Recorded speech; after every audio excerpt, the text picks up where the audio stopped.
this the greatest standalone of all time? Honestly, probably.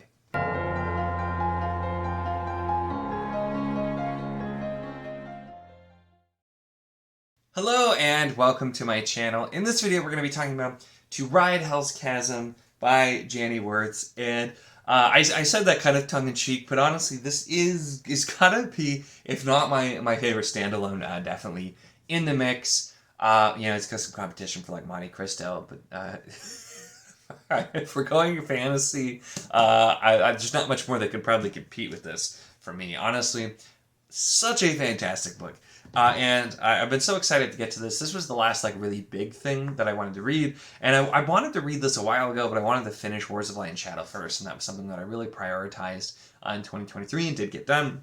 So it was finally time to do this. And I want to talk about it. And I'm going to start spoiler free, talk about the book, what I think about it, so some things to know about it, and also in relation to her other work. And then I'm going to talk a little bit more detail with some spoilery. You'll get warned before we get there. But so first, let's talk about To Ride Hell's Chasm and what this book is. And the blurb is actually really simple and short, so I'll read that really quick. But it says, following the mysterious disappearance of Princess Anja, two warriors deadlock over cultural mores in their desperate bid to recover the princess alive and defend the kingdom of Cecily. And so that is kind of our base thing. We start the princess on the eve of when she's supposed to be married to a foreign prince.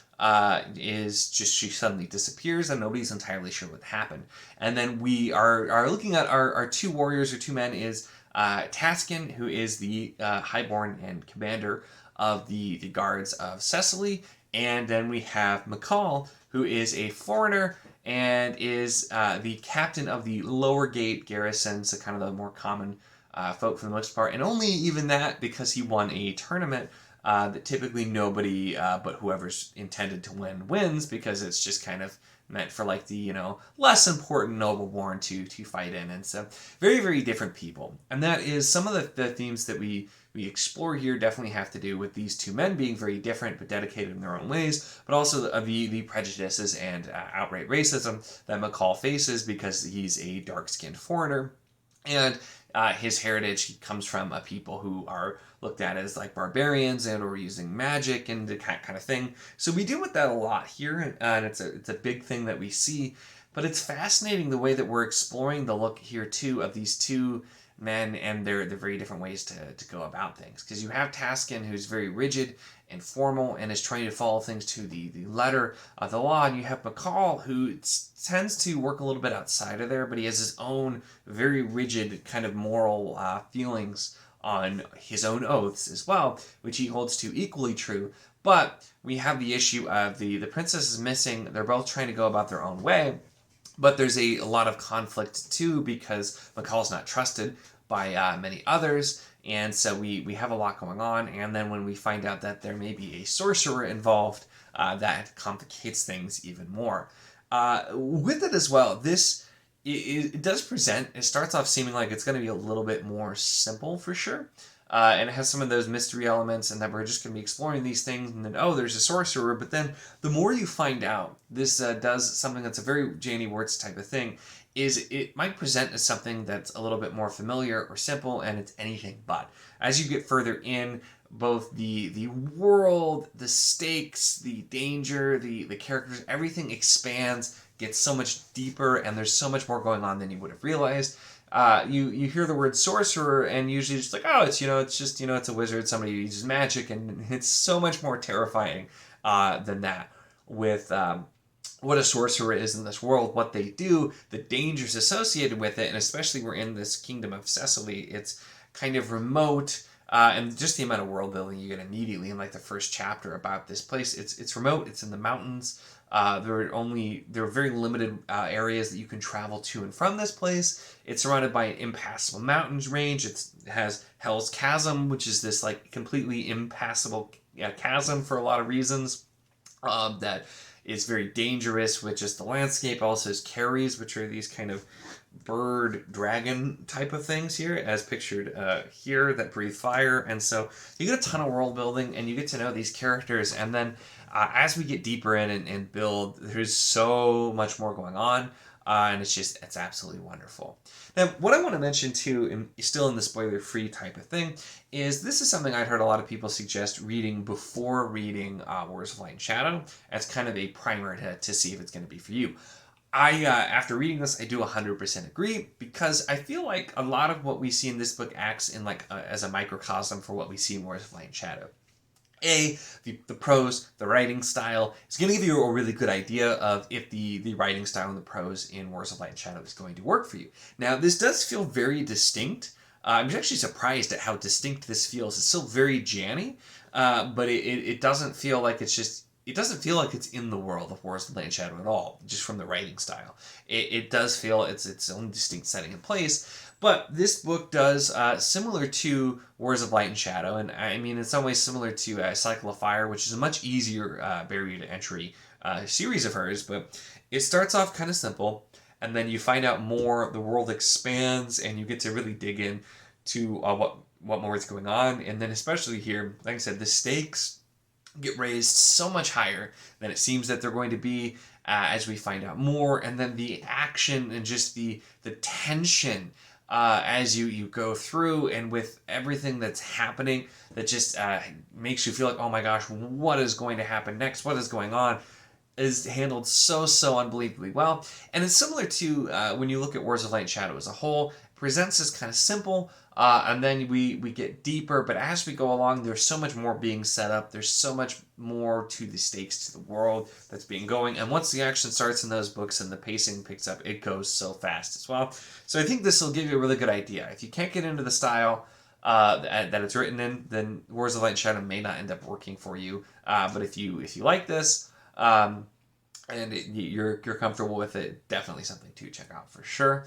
This is just it's a beautiful book. It's written beautifully, and the themes and the things that we explore here are just really fantastic.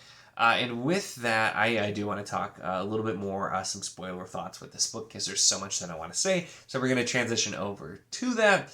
I will link to the end when I go kind of just a general final thoughts as well, if you want to skip to that. But we're gonna start the spoilers here now. So, getting into spoiler thoughts, because oh my gosh, there's so much to talk about here. And I didn't want to get into too much detail in the spoiler-free section, but this book, the characters, like I said, I'm not primarily a character reader. I'm usually, world building is something that's really important, but Janny does this amazing thing where she sets up these great worlds and then these characters, and then we get to explore them often as we're learning more about both. And the character of McCall is just fantastic. His struggles, who he is, who he's set up, the further we get in as a person, seeing all the things that he has gone through. And then it's him going against Taskin, especially early on. And having that moment where he knows he needs to be able to go off and do his own thing, but Taskin is so stuck in his rigidity to following the letter of the law, and you know, even though he is kind of leaning at least in the right direction to trusting McCall, he wants to apprehend him and go from there. And seeing the king that seems to trust him and seems to know a lot more about him too, I really liked the impact there. And it's nothing as simple because of the fact that, you know, the king is you know, not always lucid, and he's, you know, near the end of his life and that kind of thing. And so it's everybody really trying to do what needs to be done, but they just don't know, and McCall is the only one who has the experience to hopefully try to resolve this. When we shift then to the passages where it's him and Anja, and they're on the run and going through Hell's Chasm, those, just the tension there, so high as we're going, and it would have been anyway, but then, like I was talking about in the non-spoiler part, the stakes being raised where this is a new demon that's being, you know, summoned by a sorcerer, and they want to take over this entire world. They're not from this world, but they want to take over this world, move on to the next, destroy, you know, not only just enslave the humans, conquer them, but also any other demons there. And the way we dig in, the way this sorcery is so much more and so much worse than we could have known, and seeing the horrors of that, while just the horrors of the landscape, the travel, the carries, you know, all these creatures and different things going on, is just man, it's so powerful, and it works so well for me, and just have that tension so incredibly high. And we have not only our human characters, but the horses. They really did feel like characters. The dog pack earlier as well in the book too. with really looking at those, and as they're slowly losing these horses. The scene with the butchered horse and the carriage also was never in a million years would have expected that for the record either. But this whole journey was just so tense. I couldn't stop. I really like the fact too. Something I do want to say here is that we really just focused on Hell's Chasm once we got there. We were splitting time back in Cecily in the city with what was going on with the other party and the group there, but then we kind of we'd get updates occasionally through the witch thoughts of Macau, but otherwise we would just kind of sit there, and I feel like if we would have still been splitting time, I would have been like, no, I want to get back to Hell's Chasm, let's go. So I really appreciated the way that was done, where we're still getting updates there, but it didn't break the flow, and we were still continuing, and so I think that worked really well also. And something I want to say with the ending as well, because the ending was a lot happier than I was expecting. I was actually fully expecting McCall to die. It seemed like that's where it was going, and especially with some bits set up, they end up essentially being saved by a tribe of the people that McCall comes from, and he has believed his whole life that he was an outcast and he would be killed on sight. His entire life, this is what he's thought, because he was abandoned and left out to the elements, and that's what they do for an outcast child when it's deemed unfit, basically. And to find out that no, whatever happened to him, his parents must have been in fear for their life and were trying to save him by leaving him and hoping that he was found, because they would have never done that with his magical ability, which they apparently could have told. He would have been an honored and respected member, and they're still willing to accept him now. And all of this, just seeing his entire life, all of the pain and heartache and just terrible things that he's been through his entire life, is because of that. Because he didn't think he had a place, and he was going off trying to forge his own place, and all of that because he assumed that he was an outcast, because it was a fair assumption. And so that twist to it, I feel like, made it all the more heartbreaking that these people were able to help. Essentially, they were able to stop the demon, get it banished, and are going to be able to help with fighting off the kingdom where Duval came from as well, in the Low Country, to fight there. They're only able to do that because of his wardings and the fact that he had interacted with all these demons as he was fighting them. They were able to see how his defenses worked and then use that to go, so they were able to solve that. But also, they're even able to heal Arania, who was the woman that he loved, who was completely insane after Rathtet and going through all of that. So all of this thing, like, they had the power and the ability to do it, but he would have never willingly gone to ask there because he assumed that he would have been killed. And it's so much of it too, like the argument where Anja is trying to speak for him as well. So much there, it made it very, very bittersweet seeing them. And then Anja as well, and the kind of the growing love and fondness of the two of them as they traveled. They're both deeply personal and kind of lonely people, and knowing that she has to let him go. And the bits too where we're told that she's going to get a happily ever after.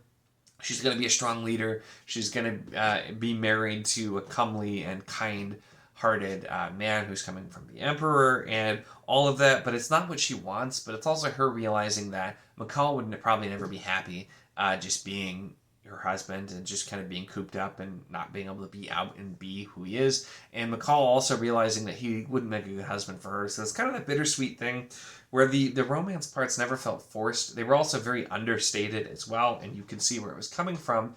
It felt natural, but also the fact that they both knew that they had to let the other one go made it a bit bittersweet as well. And so even though she's getting her happily ever after, it's not really what she would have wanted.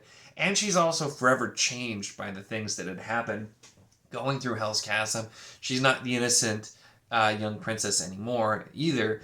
And so it was a happy ending, but also had a lot of depth and complexity to it, which I think for me worked super, super well. And it was not at all what I would have expected. I really did like getting to see McCall kind of have his closure from so many different areas as well.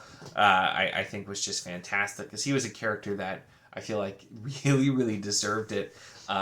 And so those are kind of some of my big thoughts and some big things there. There's so much I could talk about this book. with it as well. There's so many different relationships and interactions that I loved, including McCall and Jasad.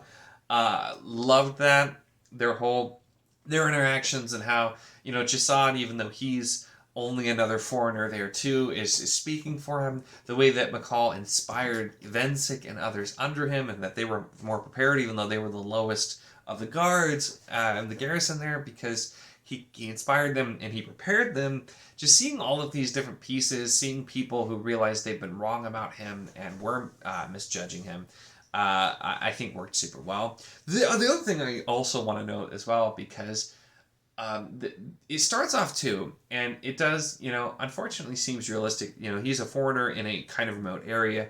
There are very few foreigners at all there, and his people have this bad kind of stigma to them. But also seeing the fact that Duval, who was under the power of the sorcerer, as well as the prince, the other prince, seeing the fact that they're actively trying to find ways to discredit McCall. They're actively stoking the prejudice that's already there as well. Kind of really shows why it would go the way that it did as well. And so there's already some natural prejudice there, and it was definitely shown because he's low-born and he's foreign and he's dark skinned, comes from these desert people with all their shamans and dark magic and that kind of thing. You can see why it would happen, but also seeing how it's inflamed and used. And so there's a lot of that early on, especially, and you can see also why it seemed to be made worse. And it's just all these people too that are so set in their ways that they can't look past it as well. And so it handles, I think, the topic really in a realistic way, in a way that makes sense, but also just shows that there's so much more to the situation, and that him, through his experiences as well. But even he had his preconceived notions about his own people as well, that they would kill him on sight for an outcast. So it's interesting to see his own preconceived notions, even though he's the one who's very much the victim of all of these just ridiculous notions and prejudice and racism that's directed at him, seeing also, the things that he had preconceived as well. So there's a lot of just that, the connections between these different people that are explored in really fantastic ways. And the world, it's a standalone, and yet there is so much world building. Like I said, I got into just a bare fraction of it. So much built of this world, so much done with it, and the characters, I could have kept reading this. This is a long book, but it was so, for me, I got through very quickly, and I loved this so much. I loved everything that she was able to accomplish with the standalone book. So moving back to non-spoilers, I've talked a lot, but I need to wrap it up because I can see this video is already getting really long. But I really did love this book. And I mentioned early on, too, I think this will be a good test to see what you think about the style. The thing I want to note, that I probably should have noted earlier, too, is if this is the first thing you're reading in this style from Wurts, give it a chance. Give yourself time to get used to it, because it's not a style that's super common. There are other books that are written in a more like elevated kind of complex style. But Janny has beautiful writing, but it can take some getting used to. And I know I've heard from some people that reading this, it took them a while to get into it, and then once you're into it, once the style kind of clicks, I think it works really well. It does take some getting used to. For me, with Wars of Light and Shadow, it took a little bit of getting used to as well for me, and I fell in love with it. And so here I had a really easy time since I'm reading after. But yeah, it's a good one to try. Give it a shot to see. And if it's not working with the style, give it a little bit of time to see if it is going to work. And then if it doesn't, it doesn't. Janny Wurts in general, she has beautiful writing, beautiful stories, but it's going to be one of those styles that's just not going to work for everyone, and that is totally okay as well. Not everybody's going to love all the same things. It's good, but I just really have to recommend trying this out. The amount of fantastic world building that Janny Wurts is able to get into this standalone book, the incredibly deep character-focused story and things as we're going through and seeing these different characters and all of the things that we're going through just a gauntlet of different trials and tribulations and emotions and everything that we have in here. The focus on animals and nature here that we get a lot too. There's so much done and accomplished in this book, and there's so many just fascinating things to dig into, and yet the fact that we do get a resolution as well, which they're, standalones can be hard to fit all that in. But this is a long one, like I said, but for me, well worth the time. So let me know your thoughts in the comments if you have read this or if you're interested in reading it. I know this, like I said, not going to be for everyone, but I'd love to hear your thoughts. I really, really loved this book so much. So yeah, let me know your thoughts, and whether you've read or interested, or maybe it didn't work for you or did work for you, let me know. Make sure to give the video a like if you enjoyed it. Check the link in the description as always for the Wizardly Enclave Discord if you want to chat books, whether this book, other books, really anything at all. It's a lot of fun, and we'd love to have you. And of course, if you enjoy my content, make sure to subscribe.